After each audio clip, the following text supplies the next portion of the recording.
Hello everyone, today I'm gonna tell you a story about a world map that was made around 500 years ago and why it was actually quite impossible to be made in that time. So stick until the end for the full story. A 60-sheet world map was made in 1587 by Urbano Map. It ended up being approximately 9 feet by 9 feet when fully assembled. The map was obtained by the David Rumsey Map Center at Stanford Libraries. The map center scanned all 60 sheets and digitally put them together. When assembled, this map presents a model of the flat Earth. Of course, immediately after the map was stitched together, the flatness was explained with Urbano's desire to show the entire Earth as close as possible to a three-dimensional sphere using a two-dimensional surface. Nevertheless, the map shows what it shows.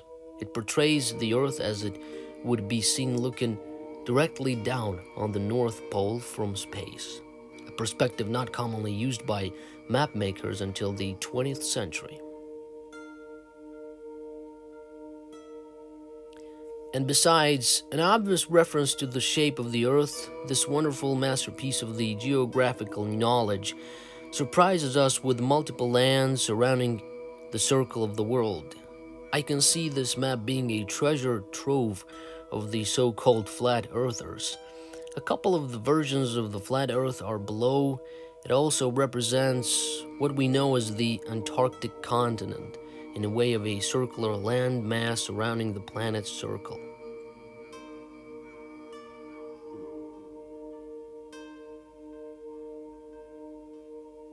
Urbano Map's map has no Australia on it, but instead displays a huge land mass where it is supposed to be. The map is packed with fantastical creatures like griffins, unicorns, mermen, terrifying birds carrying elephants, etc. It also shows cities in the North America where should be no cities.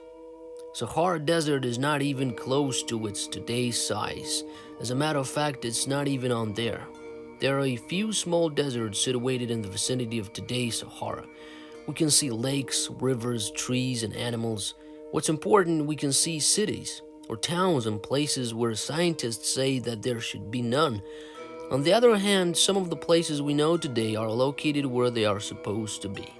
This suggests that the map was accurate at its time. The difference was we see in either terraformation or in specific details should be attributed to the time when this map was actually created. And there is no definitive information on whether Urbano compiled the map based on the original research of his time or used some older sources.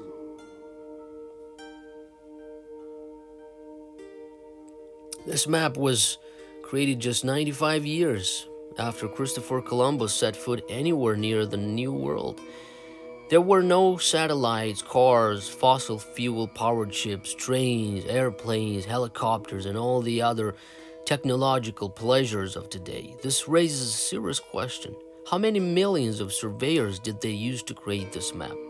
What complicated surveying equipment did they use?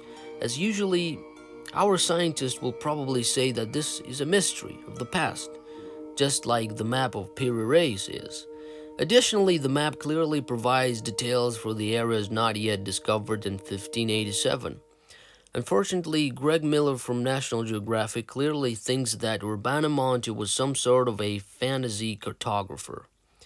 Like many map makers of the era, Monte had a tendency to fill in the empty spaces on his map.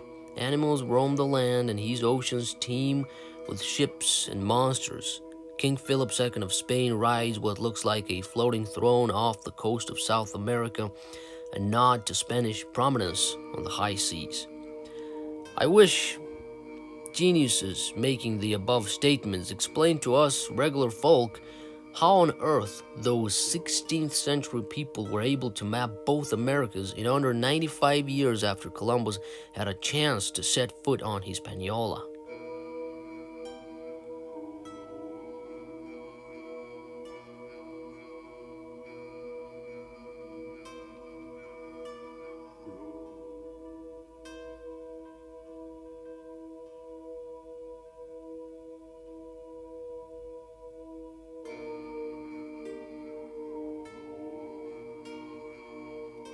This map was possible in 1587 only if you think like Greg Miller above does. On a more serious note, the map clearly exists. Therefore, there had to be some corresponding level of technological capabilities to get this job done. This map's existence clearly says so.